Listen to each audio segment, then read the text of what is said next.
오늘 말씀 나누겠습니다. 요한복음 10장 1절에서 10절까지 함께 봉독하시죠. 내가 진실로 너희에게 이르노니 양의 우리의 문으로 들어가지 아니하고 다른 데로 넘어가는 자는 절도며 강도요 문으로 들어가는 이가 양의 목자라. 문지기는 그를 위하여 문을 열고 양은 그의 음성을 듣나니 그가 자기 양의 이름을 각각 불러 인도하여 내느니라. 자기 양을 다 내어놓은 후에 앞서가면 양들이 그의 음성을 아는 고로 따라오되 타인의 음성은 알지 못하는 고로 타인을 따르지 아니하고 도리어 도망하느니라. 예수께서 이 비유로 저희에게 말씀하셨으나 저희는 그 하신 말씀이 무엇인지 알지 못하느니라. 이러므로 예수께서 다시 이르시되 내가 진실로 너희에게 말하노니 나는 양의 문이라. 나보다 먼저 온 자는 다 절도요 강도니 양들이 듣지 아니하였느니라. 내가 문이니 누구든지 나로 말미암아 들어가면 구원을 얻고 또는 들어가며 나오며 꼴을 얻으리라. 도적이 오는 것은 도적질하고 죽이고 멸망시키려는 것뿐이요 내가 온 것은 양으로 생명을 얻게 하고 더 풍성히 얻게 하려는 것이라.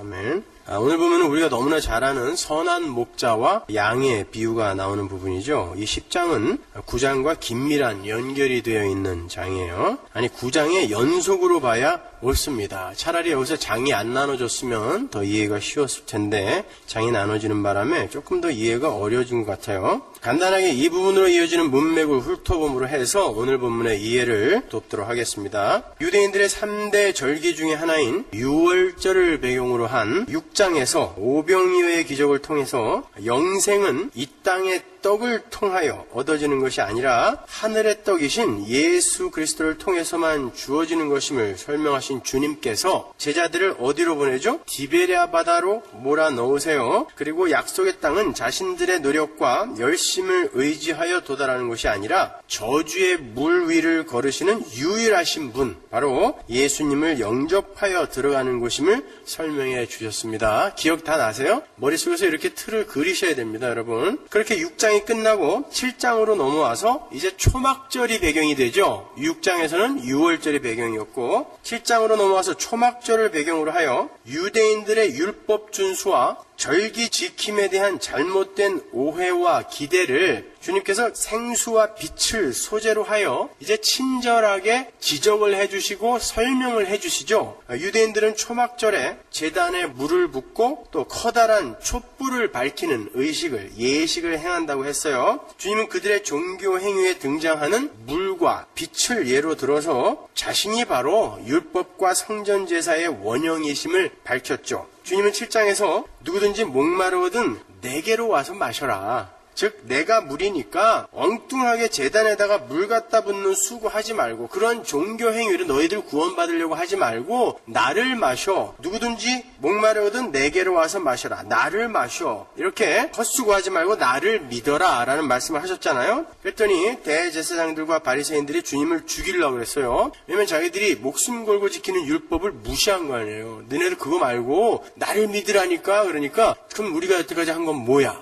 이래가지고 화를 냈어요. 죽이려고 했습니다. 성경은 계속해서 참 생수이신 그 주님의 정체와 그 생수가 어떻게 죄인들을 구원하게 되는지를 하나의 에피소드를 들어서 설명해 주죠. 그게 뭐예요? 가늠한 여인의 이야기예요. 그 가늠한 여인의 이야기는 민수기 5장의 내용을 이해하지 못하면 도저히 풀 수 없는 내용이에요. 가늠한 여인의 죄를 밝히기 위해서 물을 티끌과 섞어서 여인에게 마시우게 하는 그 민수기 5장의 그 이야기는 바로 생수이신 주님이 저주받은 티끌과 연합이 되어서 자신이 티끌이 되시고 그들에게 생명의 물을 주는 십자가 복음, 유니언 크라이스트, 그리스도와의 연합이 그 속에 힌트되고 있는 거라고 그랬어요. 민수기 5장이. 그러나 택한 자들만이 그 티끌 섞인 물인 예수 그리스도를 마시고 죄에서 벗어나게 되는 것이고 그렇지 못한 자들은 어떻게 돼요? 티끌 섞인 물을 먹고 육신이 붓고 막 떨어져 나가버리죠. 그런 것처럼 그런 가늠한 여인처럼 예수로 말미암아 심판받게 되는 거예요. 그러니까 예수 그리스도의 십자가는 우리를 구원하는 방법이기도 하지만 세상을 심판하는 심판의 도구이기도 한 것입니다.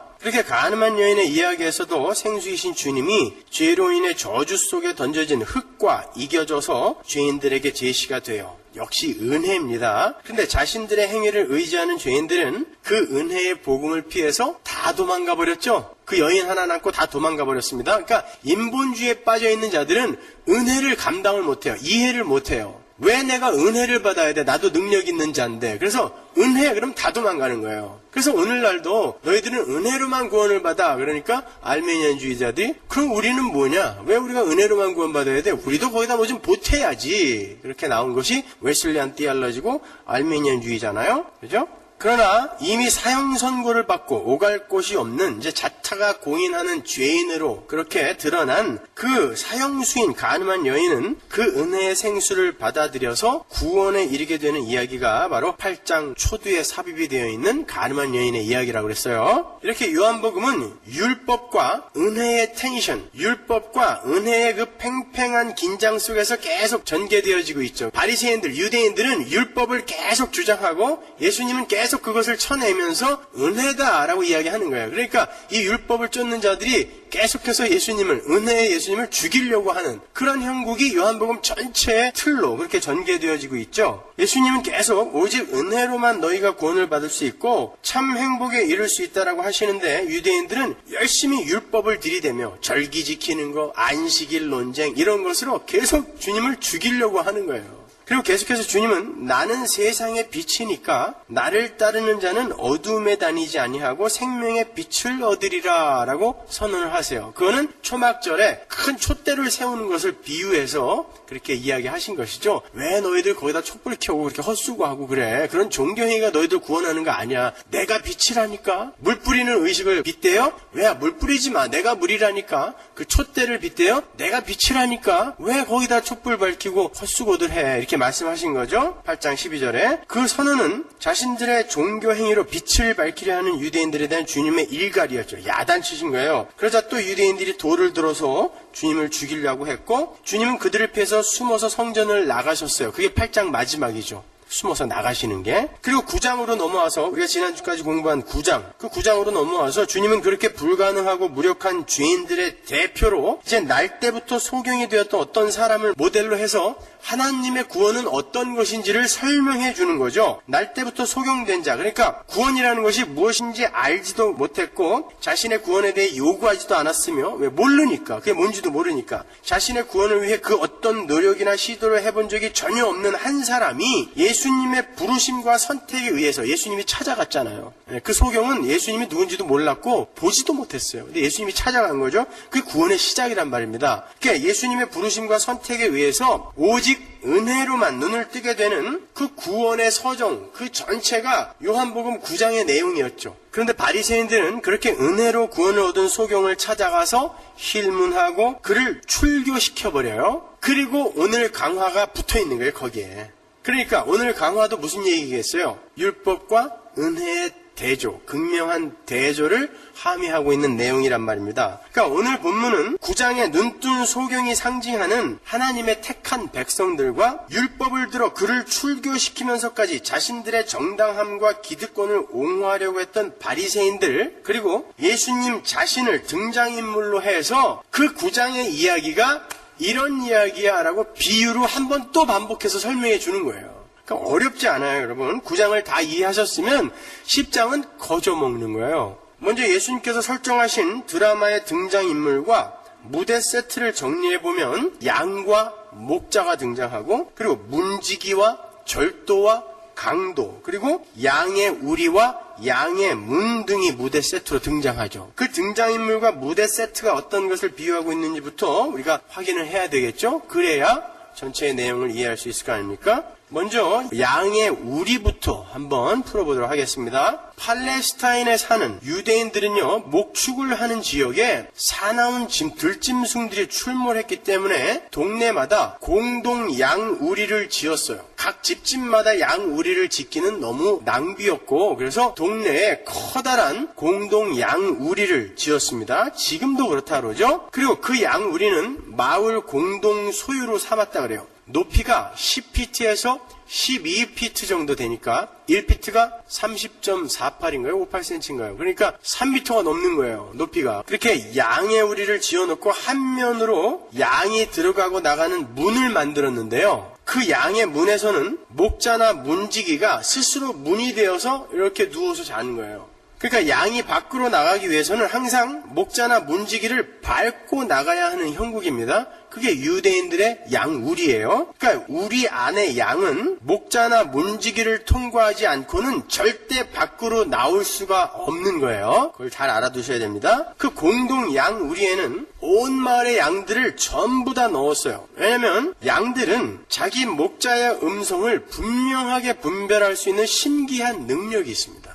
양들에게. 양은 잘하는 거라고는 그거 하나밖에 없어요. 이 집 저 집의 양들이 서로 섞여서 밤을 쥐세우다가 아침에 목자가 와서 자기 양들을 부르면요, 그 목자의 양들이 정확하게 그 목자를 다 따라 나간다 그래요. 참 신통한 능력이에요. 양은 아주 연약한 동물이에요. 양은 시력이 나빠서 자기 앞에 양을 제대로 보지 못해갖고요, 졸졸졸졸 쫓아가다가 조금만 앞에 있는 양이 먼저 가버리면 길을 잃어버린대요. 그래서 이사야서에서 우리는 다 양 같아서 각기 제 길로 갔거늘, 이런 구절이 들어가 있는 거예요. 네, 진짜로 이렇게 길을 잘 잃어버린대요. 거기다가 공격용 무기라고는 아무것도 없어가지고요, 파리들이 자기 콧구멍에다 알을 낳는데도 그걸 이겨낼 힘이 없어요. 그래서 양을 목자들이 잘 닦아주고 관리해주지 않으면 콧구멍이나 입에서 구데기들이 살고 그래요. 그러면 겨우 할 수 있는 게 나무에다가 자기 머리를 자해하는 거야. 막 박는 거. 그렇다고 이게 떨어집니까? 그게 미련하고 우매해요. 왜 우리를 양에 비유했는지 아시겠죠? 하나님이요. 우리가 그런 존재라는 것입니다. 그리고 양은 자기를 지켜주는 목자가 없으면 무서워서 눕지도 못해요. 그래서 듬직한 목자가, 주인이 곁에 있을 때만 초장에 눕습니다. 시편 23편에서 주님이 우리를 푸른 초장에 누이신다라는 것은 그는 정말 안전한 목자라는 것을 상징하는 거예요. 네, 양은 그렇게 듬직하고 안전한 목자가 있을 때만 누울 수 있으니까. 그런데 그들에게 신비한 능력이 하나 있는데 그게 바로 청력이에요. 실제로 동물학자들이 시험을 했는데요, 최근에 그 양들이 신기하게 주인의 음성을 알아들어서 그 양 주인의 옷을 그대로 입히고요, 성대모사를 완벽하게 하는 사람에게 그 옷을 입히고 그 양들을 부르게 시켰대요. 근데 한 마리도 안 따라 나가더래요. 신기하죠? 양들이 그래요. 그건 그 목자의 음성을 확실히 분별할 수 있는 하나님의 백성들을 상징하기 위해 하나님이 양들을 그렇게 만드신 것입니다. 아세요? 여러분, 이 온 우주는 하나님의 백성들을 중심에 놓고 창조가 됐어요. 그렇기 때문에 그 양들이 우리에게 어떤 것을 교훈하기 위해 그렇게 창조됐다는 것을 여러분은 믿으셔야 됩니다. 여기서 한번 부흥사처럼 해볼까요? 믿으시면 아멘 하시기 바랍니다.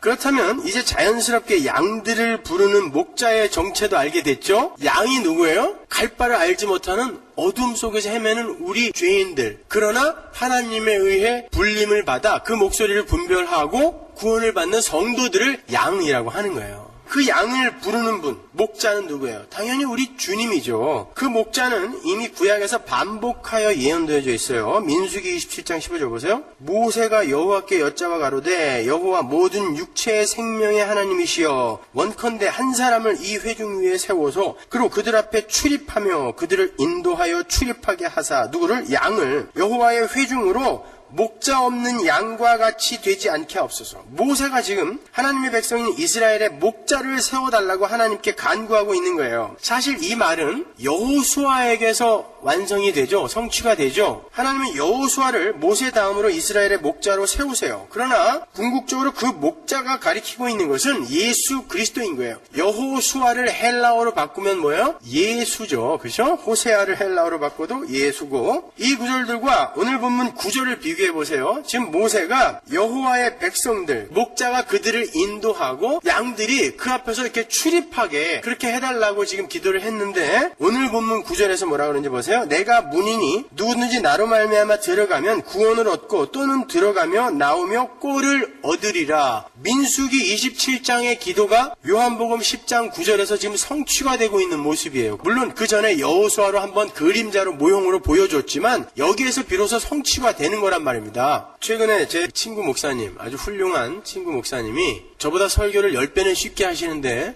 그분이 설교하시면서 그런 말씀 하시더라고요. 여러분 죄송합니다. 오늘은 설교가 너무 딱딱하죠? 그래서 여러분들에게 깊이 사과하겠습니다. 그러더라고요. 근데 들어보니까 전혀 안 딱딱해요. 겨우 설교하면서 유니언 크라이스트, 그리스도와의 연합, 그 교리 잠깐 설명하는데 여러분 너무 어려운 거 설명해서 죄송합니다. 이렇게 말씀하시더라고요. 그래서 제가 정신이 번쩍 들은 게 그럼 우리 교인들은 전혀 못 알아듣고 있는 건데 내가 막 하는 거 아닌가?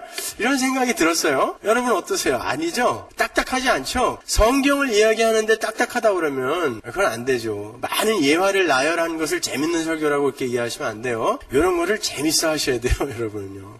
억지로 지금 강요하는 건 아니지만. 자, 정확히 민수기의 이야기와 요한복음 10장의 이야기가 같은 이야기를 하고 있는 거예요. 그러니까 하나님의 백성인 양을 치는 목자는 궁극적으로 예수 그리스도를 가르치는 거예요. 풀렸습니다, 이제. 그러면 지금 주인의 음성에 반응해서 양 우리 밖으로 나오는 그 주인의 양으로 상징되는 하나님의 백성들이 다른 양들과 섞여서 사는, 하나님의 양들이 아닌 다른 양들과 섞여서 사는 그 양의 우리는 어디일까요? 여기에 대한 주석이 여러 가지로 갈라지고 있는데 어떤 분은 교회다, 어떤 분은 천국이다 이렇게 이야기를 해요. 천국이나 교회는 아니겠죠. 왜냐하면 그 우리의 절도와 강도가 들어간다 그러잖아요. 절도와 강도가 들어가는 교회가 어디 있어요? 이 교회 말고요. 참교회 이야기하는 거예요. 절도와 강도가 들어가는 천국이 어디 있어요? 그럴 수는 없단 말입니다. 그러니까 교회와 천국은 아니에요. 9장과 한번 연결시켜서 보시란 말이에요. 지금 그 양을, 하나님의 양을 상징하는 그 소경이 어디로부터 밖으로 나왔죠? 쫓겨났어요. 근데 결국은 쫓겨나서 들어간 게 예수님의 품이었습니다. 어디서 쫓겨난 거예요?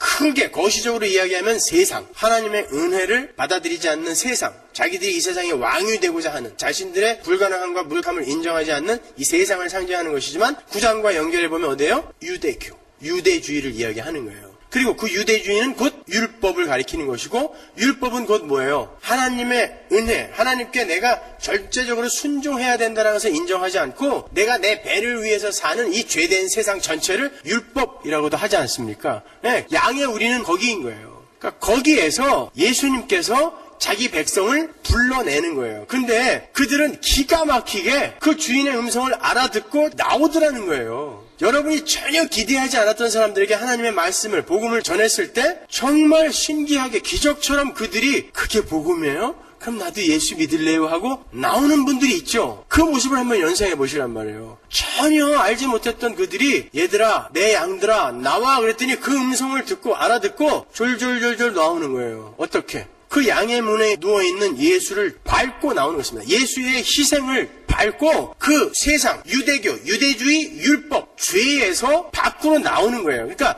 양의 우리에서 예수님의 목자의 부름을 받아 그 양 우리 밖으로 나오는 걸 뭐라 그래요? 구원이라고 하는 것입니다. 그림이 이해가 가세요, 이제? 요한복음 10장은 그런 거예요. 9장에서 앞을 보지 못하는 소경이 오로지 주님의 말만 듣고, 음성만 듣고 그 말을 알아들어요. 그리고 실로암 연못으로 내려와서 주님의 명령대로 눈에 붙은 진흙을 씻어낸 사건을 기억해 보세요. 바로 그 이야기 지금 하고 있는 거예요, 여기에서. 앞이 보이지도 않는 그가 어떻게 주님의 명령에 순종할 수 있었을까? 우리에서 나와야 하는 주님의 양이 목자이신 주님의 음성을 알아듣는 것을 형상화해서 거기서 지금 보여준 거란 말입니다. 그래서 눈이 먼 거예요. 음성을 알아들어야 되니까.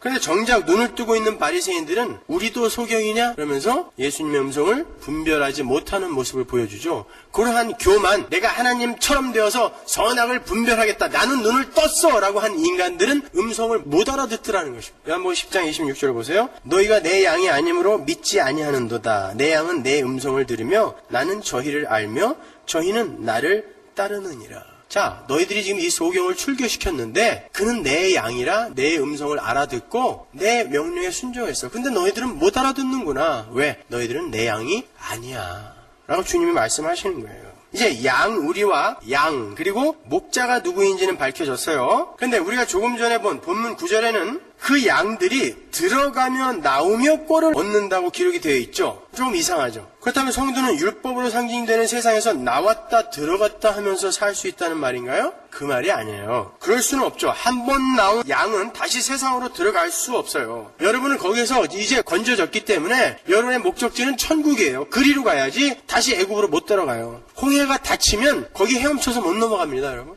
그래서 하나님이 닫아버린 거예요. 애굽에서 건져서 홍해를 걷는 다음에 그 홍해에서 애굽 사람 다 죽여버리고 그 홍해를 다시는 가르지 않았어요. 왜? 내 백성아, 너희는 다시 돌아가면 안 돼. 그러면 그 이야기는 무슨 이야기겠어요?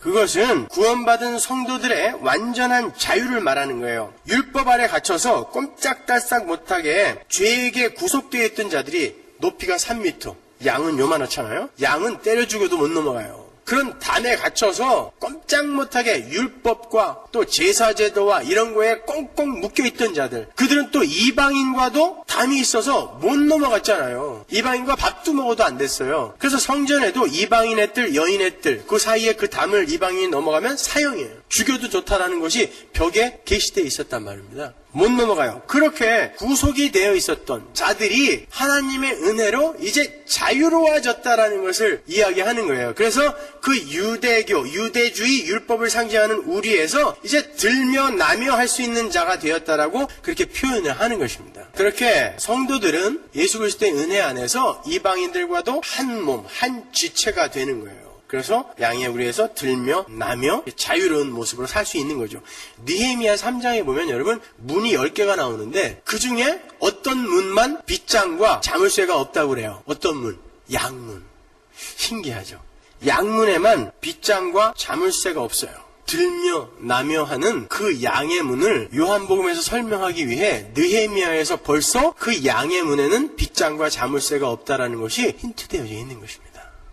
이 요한복음 10장은 벌써 느헤미야에서부터 예시되고 있었던 거예요. 그러니까 양의 우리를 나오는 것이 바로 구원인 거예요. 그게 출애굽기에서 또 다른 그림으로 이렇게 그려져 있어요. 볼까요? 출애굽기 33장 7절. 모세가 항상 장막을 취하여 진 밖에 쳐서 진과 멀리 떠나게 하고 회막이라 이름하니 여호와를 앙무하는 자는 다 진 바깥 회막으로 나가며 모세가 회막으로 나아갈 때에는 백성이 다 일어나 자기 장막 문에 서서 모세가 회막에 들어가기까지 바라보며 모세가 회막에 들어갈 때에 구름 기둥이 내려 회막문에 서며 여호와께서 모세와 말씀하시니 하나님의 성막이 진 밖에 이스라엘 진 밖에 지어지고 하나님을 앙모하는 자들은 항상 진에서 나와 어디로 가야 돼요? 진에서 나와서 회막으로 가야 돼요. 근데 그 회막 앞에는 모세가 서 있고 그 모세는 하나님의 임재와 함께하고 있는 것입니다. 그 형국이 요한복음 10장에서 그려지고 있는 거예요. 하나님을 앙모하는 자는 하나님의 음성을 분별하여 알아들을 수 있는 자들은 그 세상에서 나와서 하나님의 임재가 있는 그 지성소로 회막에 하나님의 임재가 있었던 곳 아니에요? 그 중에서도 지성소 그걸로 가야 되는 것인데 거기에는 목자이신 예수가 서 계시고 그 예수는 하나님과 성령과 함께 계시는 분이란 말입니다.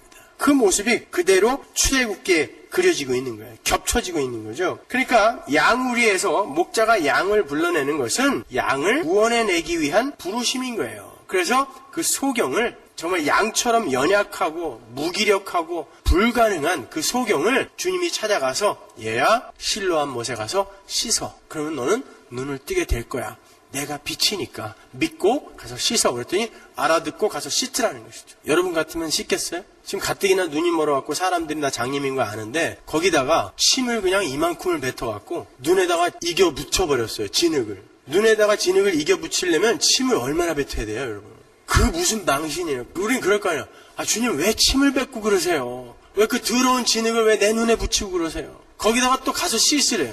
실로암까지. 더듬더듬 또 거기까지 찾아가야 돼요. 그럼 가서 또 씻어야 돼요.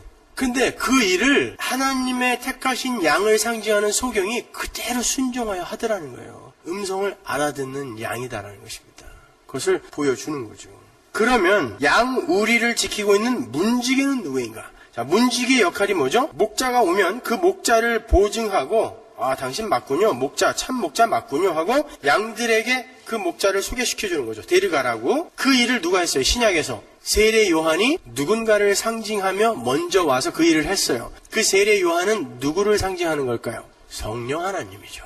성령 하나님이 참 목자이신 예수와 참 목자의 양인 성도들을 연결하시는 것입니다. 그 문지기예요. 그 문지기가 예수와 우리 사이에서 서로 소개하는 것입니다.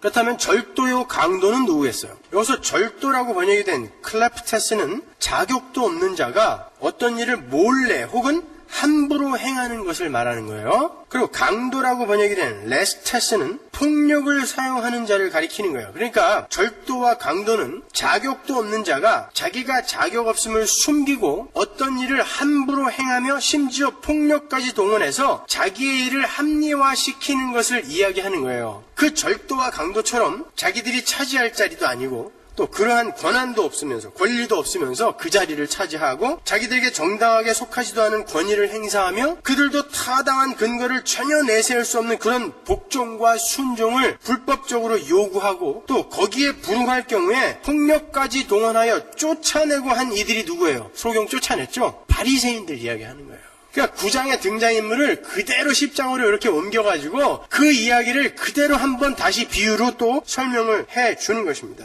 9장에서 하나님의 택한 백성인 소경을 엉터리 교리와 신학으로 가르치려고 하다가 듣지 않으니까 무력을 사용해서 유대교에서 출교시켜버린 자들, 그 바리새인들, 그들이 바로 절도요 강도라고 하는 거예요.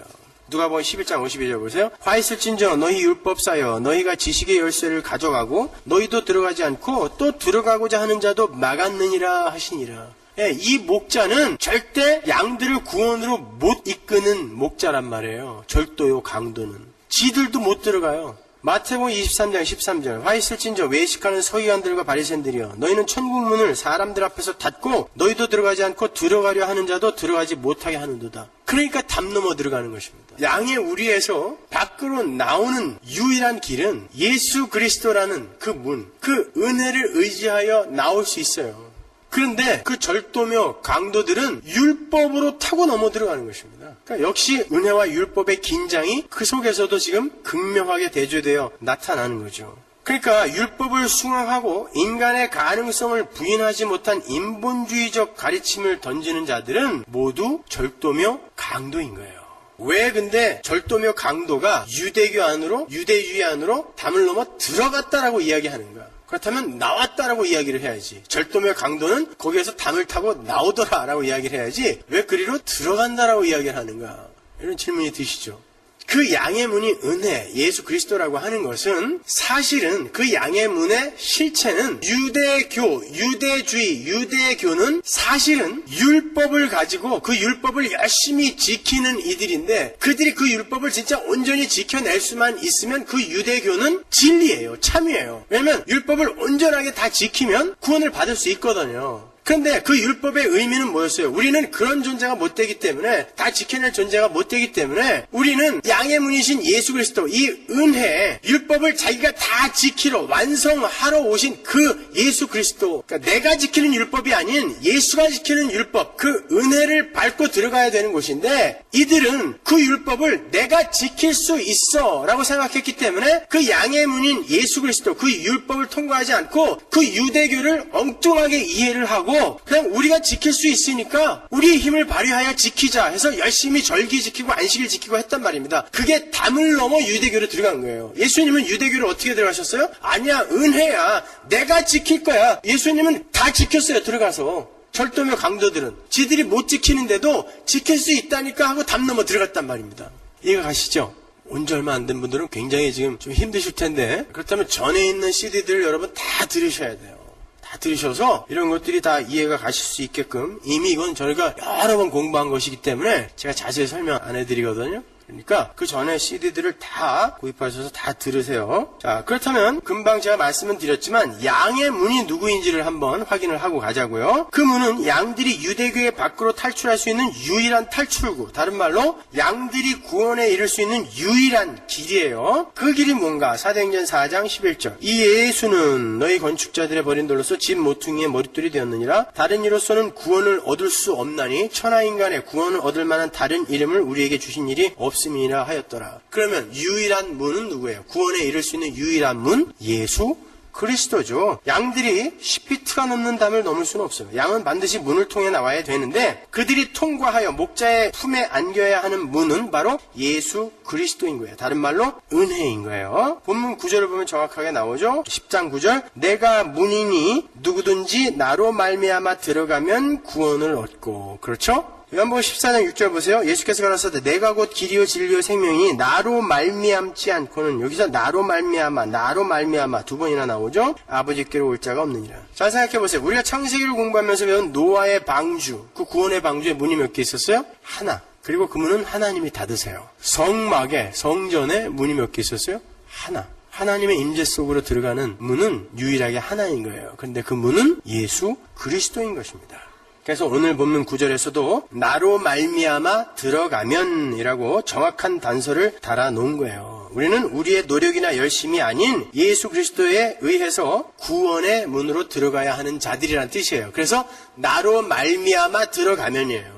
나로 말미암아 들어가면 내가 너희들을 들여보내 줄 텐데 나의 은혜를 힘입어 들어가는 자들은 구원을 얻고 그렇지 않고 지들 힘으로 들어가는 자는 절대 구원에 이를 수 없다가 나로 말미암아 들어가면 구원을 얻고 라는 어구의 긴 의인 것입니다. 그런데 바리새인들은 은혜의 본체이신 예수님을 앞에 두고 끝까지 율법을 고집하고 있는 거예요. 이 율법과 은혜의 긴장 속에서 오늘 본문 속에 담긴 그 기독교의 핵심 교리 몇 가지만 제가 오늘 짚어드릴게요. 먼저 하나님의 양들은 어떻게 구별되어 존재하게 되는가부터 한번 보잔 말이에요. 하나님의 양들은 도대체 어떻게 그 안에 들어가 있게 되었는가? 하나님의 양들은 왜 천국에 안 있고 왜 이 세상에 이렇게 들어와 있는가? 잘 보잔 말이에요. 사도행전 18장 9절 보세요. 밤에 주께서 환상 가운데 바울에게 말씀하시되 두려워하지 말며 잠잠하지 말고 말하라. 내가 너와 함께 있음에 아무 사람도 너를 대적하여 해롭게 할 자가 없을 것이니 이는 이 성 중에 내 백성이 많음이라 하시더라. 1년 6개월을 유하며 그들 가운데서 하나님의 말씀을 가르치냐. 바울이 고린도 교회에서 복음을 전하고 있었을 때의 일이에요. 그런데 유대인들이 그를 회방하고 괴롭혔죠.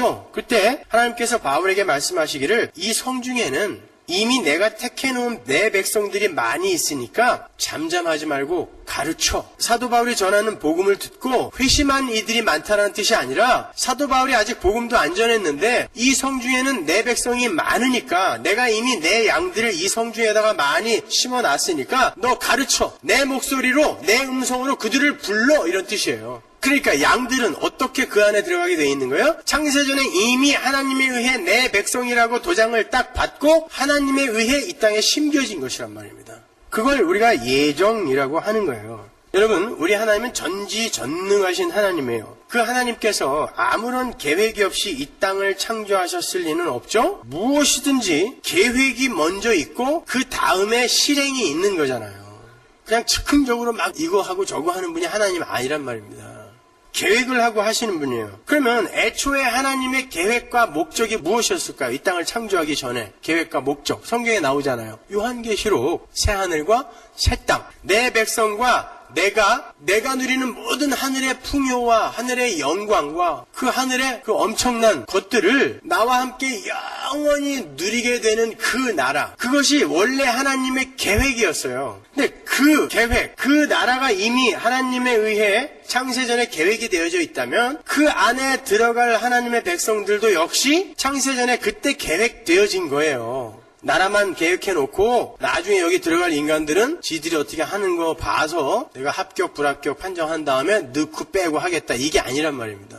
하나님이 계획하시는 하나님이니까. 그래서 에베소서 1장 4절에서는 우리가 창세전에 이미 하나님의 아들들이 되었다라고 명확히 나오는 거예요. 그래서 게알드스 보스가 개혁 신학에서는 종말이 창조와 구원을 앞선다라고 이야기하는 거예요. Eschatology precedes soteriology. 그러니까 종말이 하나님의 계획이 창조와 구원을 앞서는 거예요. 왜냐하면 하나님이 이걸 이미 계획하셨단 말이에요. 어디에서? 시간 너머인 영원 속에서. 영원은 하루가 천년 같고 천년이 하루 같은 시간의 개념이 전혀 없는 곳이기 때문에 이 영원 속에서 전지전능한, 자기가 생각한 건 금방 이루실 수 있는 그분이 무언가를 계획하셨다라는 것은, 이 종말을 계획하셨다라는 것은 이 창조와 구원 앞에 이미 하나님의 계획과 목적이 완성되어져 있다라는 뜻이니까. 그래서 eschatology precedes soteriology라는 말이 있는 것입니다.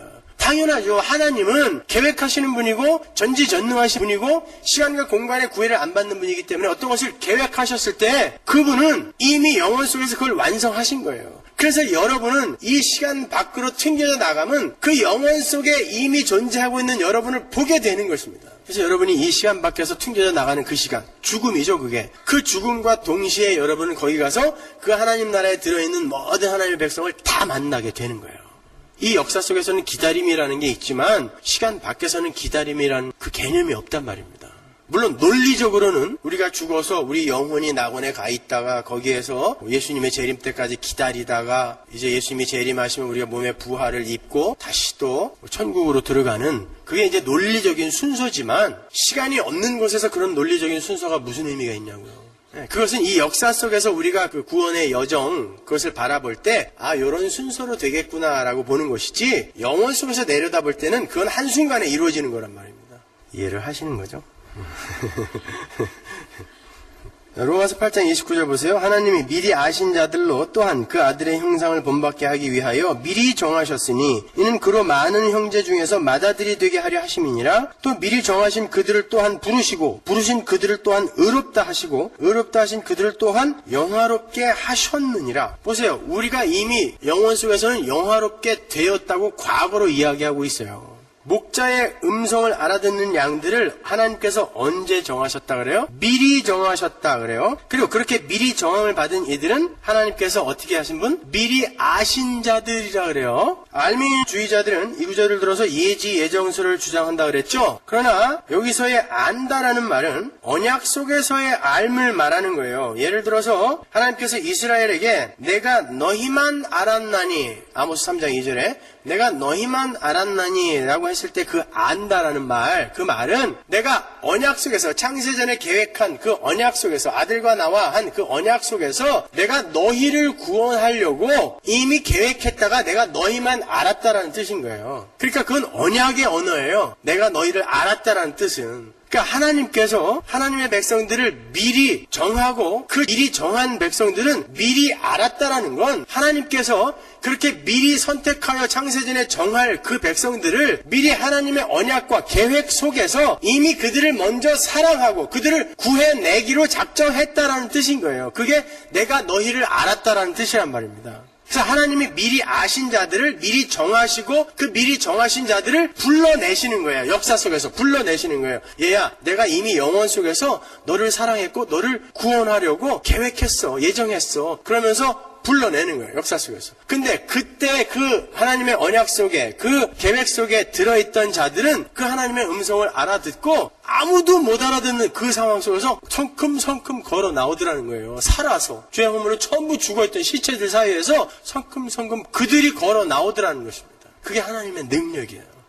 전지전능한 하나님의 능력. 자, 호세아서 11장 1절 보세요. 이스라엘이 어렸을 때에 내가 사랑하여 내 아들을 애굽에서 불러내었거늘. 잘 보세요. 미리 아신 자들을 불러내셨다라는 말과 사랑하여 불러내셨다라는 말이 이렇게 어우러져요. 그러니까 미리 아셨다라는 말을 뭘로도 바꿀 수 있어요? 미리 사랑하셨다라는 말과 바꿀 수 있는 거지. 내가 이렇게 미래를 보니까 어떤 놈은 나를 믿을 거고 어떤 놈은 나를 안 믿을 거야. 그걸 내가 다 알게 되었어. 그래서 미리 내가 미래를 내다보고 나를 믿을 자들을 내가 미리 정했다. 이런 뜻이 아니란 말이에요. 미리 안다라는 말은 언약의 언어라고 그랬어요. 그걸 잘 기억해 두세요. 언약의 언어예요. 그런데 그 언약 속에서의 그 알은, 안다라는 그 개념은 점도 없고 흠도 없는 어린 양 성자 예수 그리스도의 피로 맺어진 언약, 그 언약을 아는 거예요. 그 언약 속에서 안다라는 뜻이에요.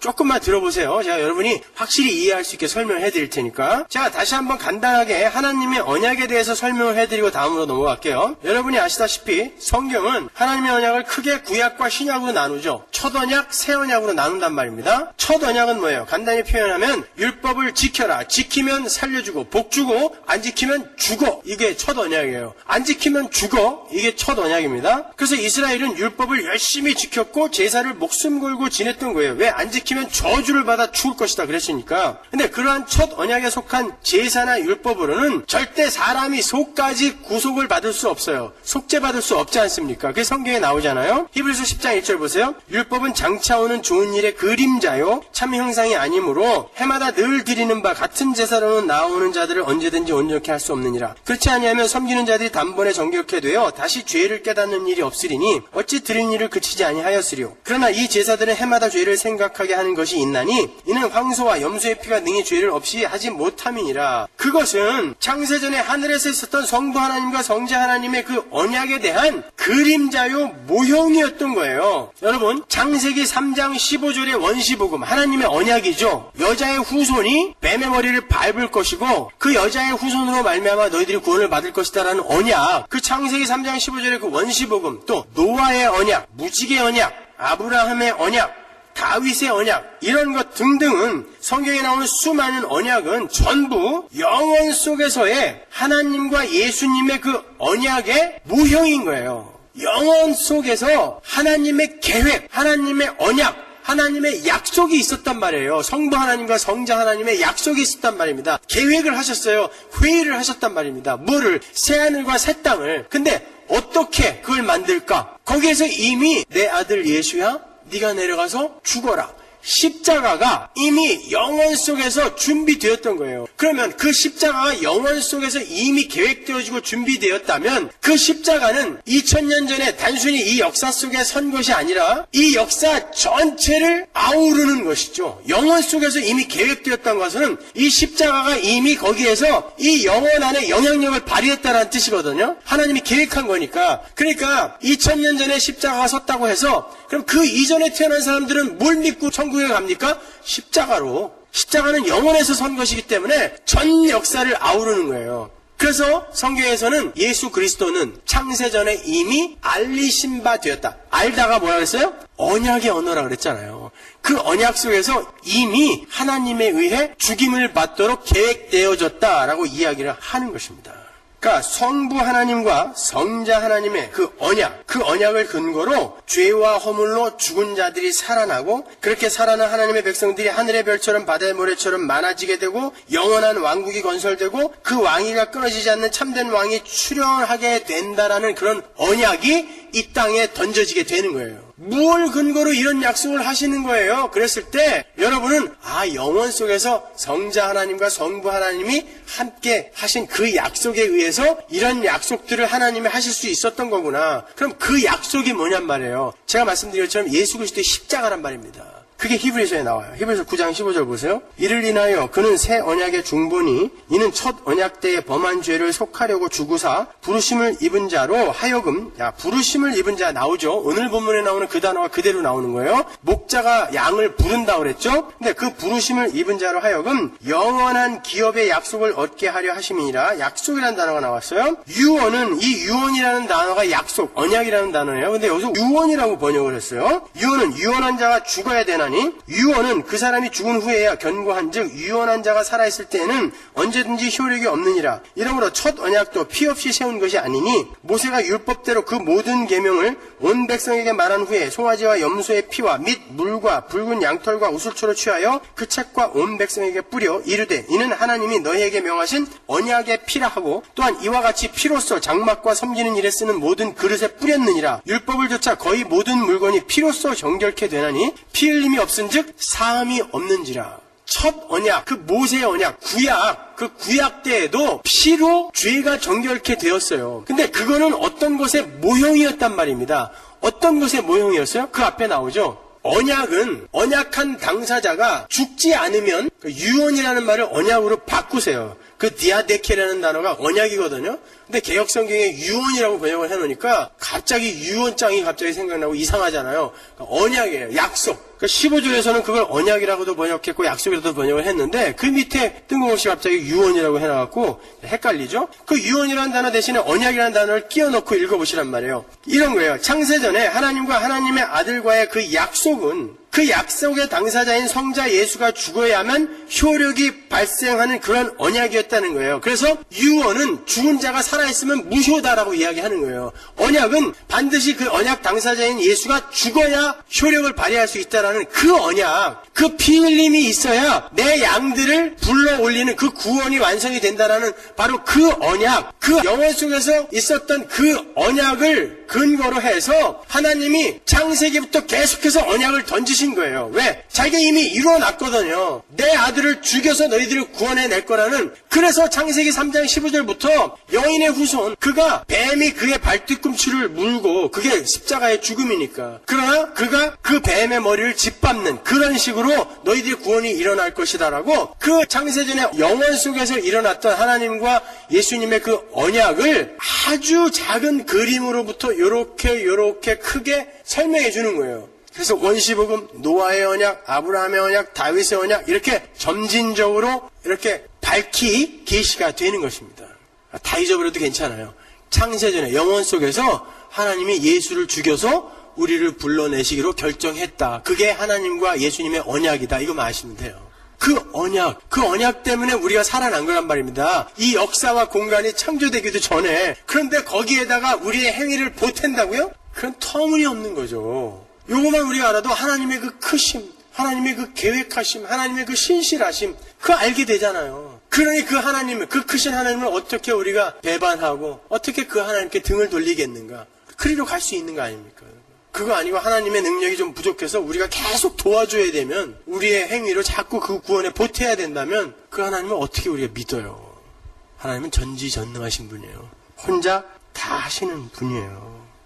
베드로전서 1장 18절 보세요. 너희가 알거니와, 자, 안다라는 단어가 또 나왔어요. 너희 조상의 유전한 망령된 행실에서 구속된 것은 은이나 금같이 없어질 것을 한 것이 아니에요. 오직 흠없고 정없는 어린 양 같은 그리스도의 보배로운 피로 한 것이니라. 그는 창세전부터 미리 알리신 바 된 자라. 또 나왔죠. 알리신 바 된 자. 그는 하나님의 언약 속에서 이미 죽기로 결정된 자라는 뜻이에요. 이 말세에 너희를 위하여 나타내신 바 되었으니, 이미 영원 전에 언약 속에서 죽임을 당하기로 결정이 되어 있었으나 이제 너희를 위하여 이 말세는 언제부터 언제까지라고 했어요? 예수님의 초림부터 재림까지를 말세라 그래요. 이 말세에 너희들에게 보여주기 위해 예수님이 직접 이렇게 나타났다 얘들아, 이런 뜻이에요. 그러니까 예수님이 우리를 위해 피 흘려서 죽으시고 도저히 불가능하고 무력한 우리가 살아날 것이다라는 것을 아는 것을 우리가 예수님을 안다, 복음을 이해한다, 하나님을 믿는다, 이렇게 표현하는 거예요. 그걸 아는 게 언약 속에서, 그 하나님의 언약 속에서 계획된 그것을 아는 것을 우리가 예수님을 안다, 하나님을 믿는다 라고 이야기하는 거예요. 그래서 주님께서 오늘 본문 바로 아래에 양들이 나를 알고 내가 양들을 아는 것이 아버지가 나를 알고 내가 아버지를 아는 것과 같다, 이렇게 말씀하신 거예요. 요한복음 10장 14절 보세요. 나는 선한 목자라. 내가 내 양을 알고 양도 나를 아는 것이 아버지께서 나를 아시고 내가 아버지를 아는 것 같으니 나는 양을 위하여 목숨을 버리노라. 자, 이 구절이 이제 이해가 가세요? 하나님이 예수를 알고 예수님이 하나님을 아는 것처럼 우리가 예수님을 알아요? 예수님이 하나님 아는 것처럼 우리가 예수님을 아나요? 그건 단순히 지식적인 이야기가 아니겠죠. 예수님이 하나님을 알고 하나님이 예수님을 안다라는 말은 언약의 언어라고 그랬어요. 예수님이 우리를 알고 우리가 예수님을 아는 건 뭐예요? 맞아요, 주님이 우리를 위해 피 흘려서 죽으시고 우리가 구원을 받은 걸 내가 알아요가 내가 예수님을 안다라고 이야기하는 거예요. 그래서 요한복음 10장 14절에 보면 내가 내 양을 알고 양도 나를 안다라고 이야기하는 것입니다. 안다라는 개념 잘 아시겠죠, 이제요? 하나님과 예수님이 서로를 언약 속에서 아시는 것처럼 목자이신 예수님의 음성을 듣고 세상 밖으로 빠져나온 하나님의 양들은 언약 속에서 주님을 알게 된다는 거죠. 그 말은 오직 은혜인 우리 주님의 희생으로 우리가 구속을 받게 될 것이다라는 언약이 창세전의 영원 속에서 삼위 하나님 사이에 있었고 그것이 실현되었다는 것을 믿는 그것을 이야기하는 거예요. 그게 예수님을 안다라고 하는 거예요. 그래서 양이 목자를 안다, 성도가 예수님을 안다라고 성경이 기록을 하고 있는 거예요. 우리는 그렇게 어린 양의 보혈의 공로를 힘입어서 부르심을 입은 자들이에요. 히브리서 9장 15절에 나오죠. 시간이 없으니까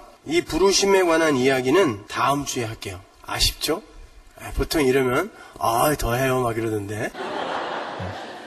다음 주에 그 부르심의 내용은 다음 주에 설명해 드릴게요. 그럼 잠깐 복습해 보세요. 오늘 우리가 지금 이 10장 선한 목자와 양의 비유를 공부를 했는데 거기에 나오는 무대 세트와 등장인물들, 그게 무슨 의미인지 그건 다 이제 이해가 가시죠?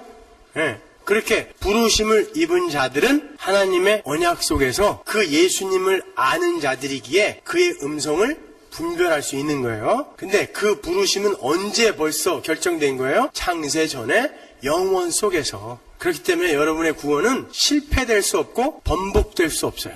그러니까 안심하시고 열심히 우리 하나님께 의뢰하고 순종하면서 그 구원을 이 땅에서 피 흘리기까지 두렵고 떨림으로 이루어가는 거예요. 네, 구원은 과거 시제, 현재 시제, 미래 시제가 있다 그랬죠. 이미 영원 속에서 완성되었지만 반드시 우리는 이 땅에서 손발을 움직여 구원을 완성해 가는 것입니다. 그 삶을 열심히 한번 살아보자고요. 기도하겠습니다. 기도하겠습니다. 기도하겠습니다. 기도하겠습니다. 기도하겠습니다. 기도하겠습니다.